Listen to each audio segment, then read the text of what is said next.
स्थित प्रज्ञ महापुरुष। हेलो बच्चों, क्या हाल चाल? सब बढ़िया, मस्ती में चल रही है? तो चलिए, मैं अनिल कुमार मेहता आपका पुनः स्वागत करते हैं हमारे और आपके सुंदर सा यूट्यूब चैनल केमिस्ट्री वाला एके मेहता या फिर जेएल साइंस मिशन। आज इस लेक्चर के अंतर्गत हम लोग अध्ययन करेंगे 11th की केमिस्ट्री, 11th केमिस्ट्री पार्ट 1, जिसको हम लोग फिजिकल केमिस्ट्री और इनऑर्गेनिक केमिस्ट्री दोनों साथ साथ मिला हुआ है, तो इस नाम से जानते हैं। तो केमिस्ट्री पार्ट 1 में आज हम लोग देखेंगे पहला चैप्टर। पहला चैप्टर क्या है कि some basic concept of chemistry. Some basic concept of chemistry में वैसे जब आप एनसीईआरटी बुक उल्टाओगे तो प्रारंभ में कुछ मास दिया हुआ है, नेचर ऑफ मैटर, पदार्थ की प्रकृति है, फिर लॉ ऑफ केमिकल कॉम्बिनेशन है, इसके बाद फिर क्या है कि यूनिट एंड डायमेंशन, मेजरमेंट वगैरह की बात की गई है। मेजरमेंट के बाद हम लोग जब आगे बढ़ते हैं तो उसमें कुछ राउंड ऑफ है, सिग्निफिकेंट फिगर है, उसके बाद फिर क्या कहते हैं आप साइंटिफिक नोटेशन है। साइंटिफिक नोटेशन के बाद फिर कुछ डायमेंशनल एनालिसिस है, डेंसिटी कैसे ज्ञात करते हैं, वॉल्यूम कैसे ज्ञात करते हैं, मास कैसे ज्ञात करते हैं। इन सब को करते करते जब हम लोग आगे बढ़ते हैं तो वहां पर आता है एक mole concept and molar masses, mole concept. तो हम लोग यहां से प्रारंभ करते हैं। अब कहेंगे कि आप पीछे जो छूट गया, तो पीछे जो छूट गया तो law of chemical combination, law of chemical combination, classification of matter. तो classification of matter and nature of matter को हम लोग अगले यूनिट में इसको एक साथ कवर कर लेंगे, जैसे चाहे गैसियस स्टेट हो जाए, सॉलिड स्टेट हो जाए, उसमें इसको कवर कर लेंगे। दूसरी बात, लॉ ऑफ केमिकल कॉम्बिनेशन, इसकी एक अलग सी टॉपिक हो जाएगी, लॉ ऑफ केमिकल कॉम्बिनेशन। तो आज हम लोग प्रारंभ करते हैं मूल कॉन्सेप्ट को। तो लेट्स स्टार्ट मूल कॉन्सेप्ट। तो क्या कहेंगे? मूल कॉन्सेप्ट, मूल कॉन्सेप्ट। मूल कॉन्सेप्ट में दो तीन अहम बातें हैं, उसके बिना हम आगे नहीं बढ़ सकते हैं। मूल कॉन्सेप्ट आज हो जाएगा 01 और इसको कर देते हैं इंट्रोडक्शन। इंट्रोडक्शन, मूल कॉन्सेप्ट का आज क्या करेंगे हम लोग? इंट्रोडक्शन लेंगे, थोड़ी सी परिचय लेंगे कि मूल क्या है, मूल क्या है। तो आप पहले मोटा मोटी जानिए, यहां पर क्या जानिए? मोटा मोटी, कौनटा कौनटी, मोटा मोटी जानिए कि जैसे आप 12 पीस, किसको? 12 पीस को हम लोग क्या कहते हैं? एक दर्जन कहते हैं। क्या कहते हैं? एक डजन कहते हैं, माने दर्जन कहते हैं। और 20 पीस को, कितने पीस को? 20 पीस को हम लोग क्या कहते हैं कि एक स्कोर, माने कोड़ी कहते हैं। क्या कहते हैं? कोड़ी। तो 20 को एक कोड़ी, 12 को एक दर्जन, 20 को एक कोड़ी। यदि 16 ले लें, 16 पीस यदि हो जाए तो 16 पीस को हम लोग क्या कहते हैं? 16 पीस को एक सौरे कहते हैं। सौरे क्या कहते हैं? एक सौरे। उसके बाद आ जाता है एक राउंड ऑफ में और एक फिगर आ जाती है, जैसे 144 को ग्रॉस कहते हैं। क्या कहते हैं? जैसे 144 की संख्या में आ जाए, यदि पीस हो, ये इतना पीस, इतना पीस, इतना पीस, इतना पीस, तो इसको क्या कहते हैं हम लोग? ग्रॉस कहते हैं। 1 ग्रॉस, एक ग्रॉस। ग्रॉस को हम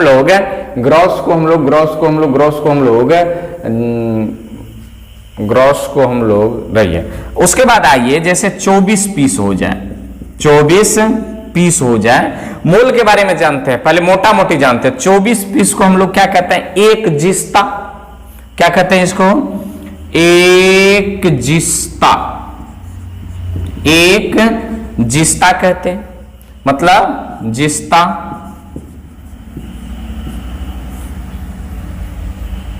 इसको क्या कहते हैं?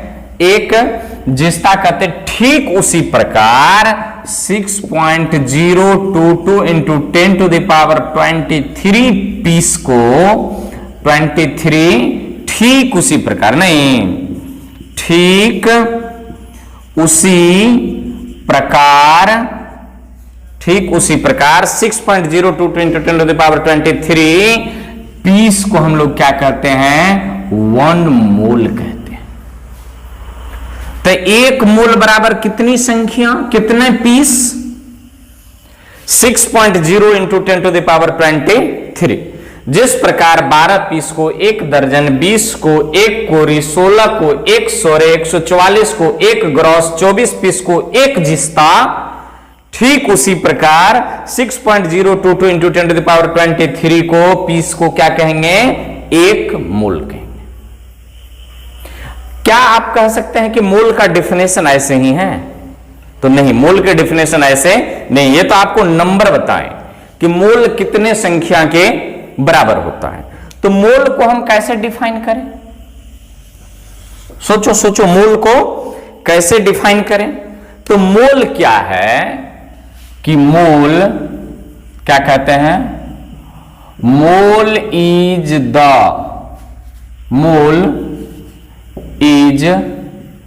One of the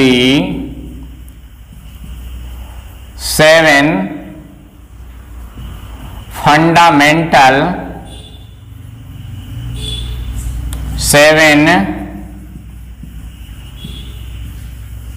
fundamental unit. 7 जो मूल राशि है, मूल यूनिट है, उनमें से एक क्या है? मोल है। मतलब ये किसको डिनोट करता है?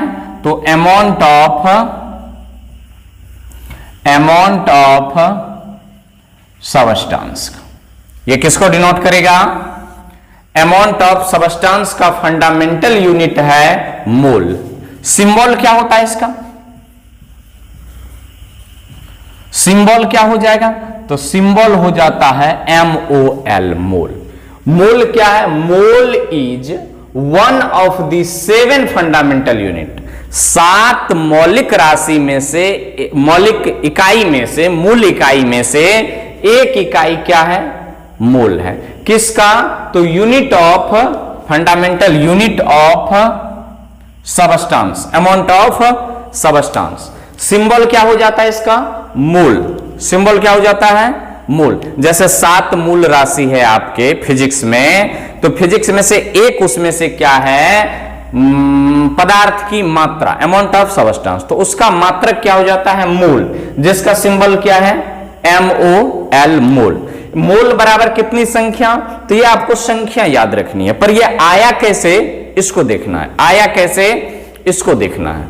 तो 1 मोल जो होते हैं वो एग्जैक्ट भार जो होता है वो कार्बन 12 समस्थानिक वाला के 12 ग्राम के बराबर होता है। कितने ग्राम?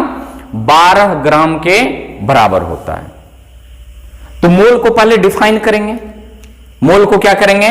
डिफाइन करेंगे। डिफिनेशन क्या कहते हैं? डिफिनेशन कार्बन 12 आइसोटोप, इसको कहते हैं हम लोग समस्थानिक।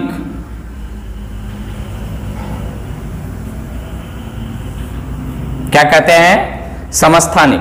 Carbon 12 isotope. कार्बन यहां पर 6 लगा दीजिए, 6 और 12। कार्बन की परमाणु संख्या 6 और 12। तो कार्बन 12 आइसोटोप माने समस्थानिक के 12 ग्राम, कितने ग्राम?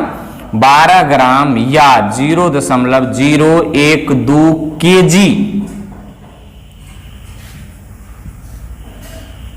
कार्बन 12 आइसोटोप के 12 ग्राम अमाउंट को, 12 ग्राम अमाउंट को क्या कहते हैं? मोल कहते हैं। ये देखिए, एक तरफ ये संख्या में भी आ रहा है और एक तरफ ये किस में आ रहा है? अमाउंट में आ रहा है। कार्बन परमाणु के 12 ग्राम जो अमाउंट होगा वो कौन से आइसोटोप? कार्बन 12 आइसोटोप का। कार्बन 12 आइसोटोप के वजन कितना हो जाए? 12 ग्राम हो जाए तो उसको क्या कहते हैं? मोल कहते हैं। यह किताब की भाषा है, पर इसको जनरल टर्म में कैसे समझें? जनरल टर्म में कैसे समझें? अब देखिए केमिस्ट्री में वेट वगैरह की जो बात की गई है, वेट की जो बात की गई है वो कार्बन 12 परमाणु के पद में की गई है। जैसे एएमयू एक्चुअल मास यूनिट जो होता है या एटॉमिक मास यूनिट जो होता है वो कार्बन 12 परमाणु के पद में है। तो अब इसको हम लोग और अलग अलग विधि से क्या करते हैं, डिफाइन करते हैं। एक बार आप इसको नोट कर लीजिए, यदि कोई समझने में दिक्कत हो जाए तो आप कमेंट करेंगे। मोल क्या है, तो कार्बन 12 समस्थानिक क्या है, वे तत्व जिनके द्रव्यमान परमाणु संख्या समान किंतु द्रव्यमान संख्या क्या हो, भिन्न भिन्न हो। तो कहेंगे कार्बन का द्रव्यमान संख्या भिन्न भिन्न होता है, तो कहेंगे हाँ भिन्न भिन्न होता है। कौन कौन, तो कार्बन 12, कार्बन 14, कार्बन 13। जैसे कार्बन 14 डेटिंग मेथड आपने जाना होगा, गुरुजी कभी बताए होंगे। ठीक उसी प्रकार एक कार्बन परमाणु संख्या 6, अद्रव्यमान संख्या 12, एक कार्बन परमाणु संख्या 6, अद्रव्यमान संख्या 14, एक कार्बन परमाणु संख्या 6, अद्रव्यमान संख्या 13। तो इन सभी भिन्न भिन्न द्रव्यमान संख्या वाले में से जिस कार्बन का द्रव्यमान संख्या 12 हो, उसका यदि कुल तर्जु पर कितना वजन हो जाए, 12 ग्राम हो जाए, तो उसको क्या कह देते हैं, एक मोल कह देते हैं। आइए स्पेक्ट्रोमीटर की व्याख्या करते हैं, स्पेक्ट्रोमीटर की व्याख्या करते हैं और ये संख्या आ कैसे गया इसको लाने की चेष्टा करते हैं। एक बार आप फटाक से इनको नोट कर लीजिए, रोकना है त्रिभुज पर। चलिए इनको मिटा दिया जाए, मिटा रहे हैं। ये मोटा मोटी देखे हैं, आइए पतला पतली देखे हैं, नहीं आइए अब अपने जनरल भाषा में मोल को कैसे बताएं, जनरल भाषा में अपने मोल को कैसे बताएं। लेकिन जनरल भाषा से पहले देख लेते हैं कि एक मास डिटरमाइनिंग स्टेप होता है। जैसे कि देखा गया कि कार्बन 12 परमाणु माने एटम के कार्बन 12 परमाणु के कार्बन 12 एटम के एक परमाणु का भार या कहिए द्रव्यमान, क्या कहेंगे, द्रव्यमान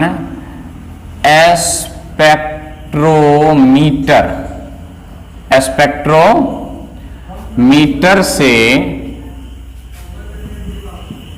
ज्ञात करने पर पाया गया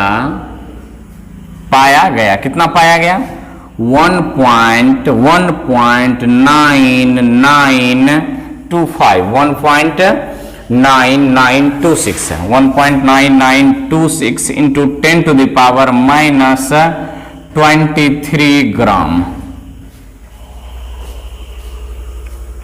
क्या कहता है, कार्बन 12 एक तत्व है, आइसोटोप है, एटम है, परमाणु है, जिनके एक परमाणु का द्रव्यमान स्पेक्ट्रोमीटर से ज्ञात करने पर पाया गया 1.9926 गुना 10 के पावर 23 ग्राम।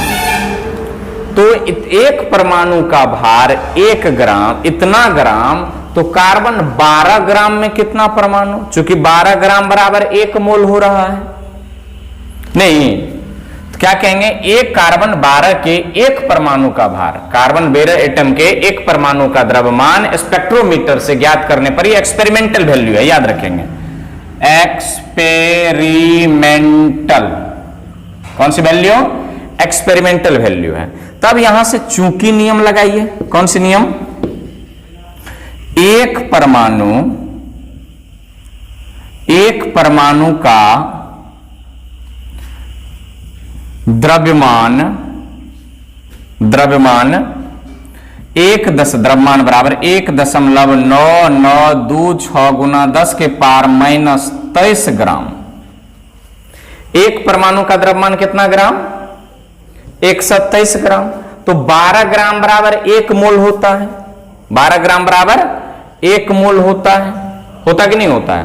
तो क्या कहेंगे, अब यहां पर देखिए, इतना ग्राम बराबर 1 परमाणु, इतना ग्राम बराबर 1 परमाणु, तो 1 ग्राम बराबर कितना परमाणु, इसको पलट करके लिखते हैं 1.996 इंटू 10 टू द पावर -30 ग्राम, -23 ग्राम बराबर, ये कहां से आया है? स्पेक्ट्रोमीटर, ये एक्सपेरिमेंटल वैल्यू है। कौन सी वैल्यू? Experimental value. बराबर कितना परमाणु? 1 एटम। कितना एटम? 1 एटम। तो 1 ग्राम बराबर, तो 1 ग्राम बराबर, तो 1 बटा 1.9926 इंटू 10 टू द पावर -23 ग्राम। होगा कि नहीं होगा? होगा कि नहीं होगा? इसीलिए 12 ग्राम बराबर, तो इसमें 12 से गुना कर दें तो 1.9926 इंटू 10 टू द पावर -23 अब गुना 12, गुना 12। अब इसको मिटा दिया जाए इधर से इधर से इधर से। ये कैलकुलेट कर रहे हैं कि 1 मोल बराबर कितना। अब 12 ग्राम को हम क्या कह सकते हैं? 1 मोल ना, 12 ग्राम को क्या कह सकते हैं? 1 मोल। अब यहां पर रिप्लेस करते हैं, क्योंकि 12 ग्राम बराबर कितना मोल? 1 मोल। अभी डिफिनेशन से देखा कि कार्बन के 12 ग्राम को क्या कहते हैं? 1 मोल कहते हैं। तो इसको हम लिख सकते हैं 12 ग्राम या 1 मोल इक्वल टू 12 ग्राम या 1 मोल इक्वल टू, तो 12 gram but 1.9926 into 10 to the power -23 gram. चूंकि ये भी किसमें है? ये 12 ग्राम है ना, 1 ग्राम बराबर 12 ग्राम, और ये कितना ग्राम? इतना ग्राम। तो ग्राम से ग्राम मर गया, ग्राम से ग्राम मर गया, बच गया केवल संख्या। तो 12 ग्राम माने कितना मोल? 1 मोल बराबर 12 बटा 1.9926 गुना 10 के पार -23। अब ये क्या हुआ? एटम ना, यहां पर क्या लगा हुआ है? एटम तो बाकी है, 1 एटम, तो यहां पर एटम, यहां पर भी क्या होगा? एटम, तो यहां पर भी क्या हो जाएगा? एटम। जब इनको सॉल्व करते हैं माने 12 ग्राम माने कितना मोल?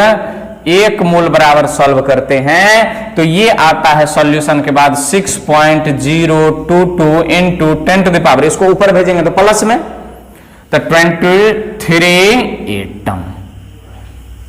ये आपको प्रमाणित करके दिखाएं कि 1 मोल बराबर कितना होता है।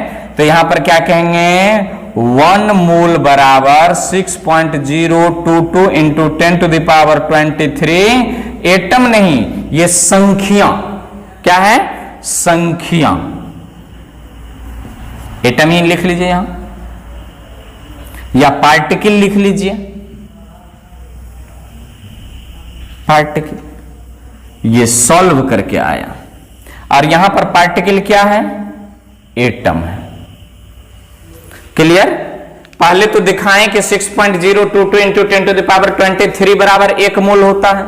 अब आपने देखा कि 23 ग्राम ये कैसे आया, मतलब 6.022 into 10 to the power 23 particle कैसे आया। तो ये कैलकुलेशन से बस एक एक्सपेरिमेंटल वैल्यू याद रखना है भैया। कार्बन 12 एटम, माने ये 12 समस्थानिक है, याद रखना। ये कार्बन का 12 जो लिखते हैं यहां पर, ये 12 एटम नहीं है, वे कार्बन का एटम जो 12 वाला एटम हो, 12 वाला हो। जैसे 2-3 लड़का है, एक क्या होते हैं? सुपौल वाले होते हैं, एक सहरसा वाले होते हैं, एक मधेपुरा वाले होते हैं। तो एक लड़का का कपड़ा है, गंजी है, तो ये मान लिया जाए गंजी, तो कौन वाला गंजी? सुपौल वाला लड़का का गंजी। तो ये किसका एटम? तो कार्बन 12 वाला का एटम। किस वाला का? कार्बन 12 वाला का एटम। कार्बन 13 वाला का नहीं, कार्बन 14 वाला का नहीं, कार्बन 12 वाला का। अब दूसरी और इसका रिलेशन देखिए, तो 12 ग्राम इसका तो मॉलिक्यूलर वेट होता है, एटॉमिक वेट होता है, तो 12 ग्राम बराबर 1 मोल। डिफिनेशन से इसका मतलब एटॉमिक वेट या मॉलिक्यूलर वेट किसी पदार्थ के 1 मोल के बराबर होते हैं। तो इस पर हम लोग नेक्स्ट रोज चर्चा करेंगे, mole in the term of mass, number and volume. तो यहां तक आपको वीडियो कैसी लगी, रिएक्शन देना ना भूलें, प्रतिक्रिया देना ना भूलें। यदि नए हो तो सब्सक्राइब, शेयर और लाइक भी कर दें। पहले आप इनको नोट कर लीजिए।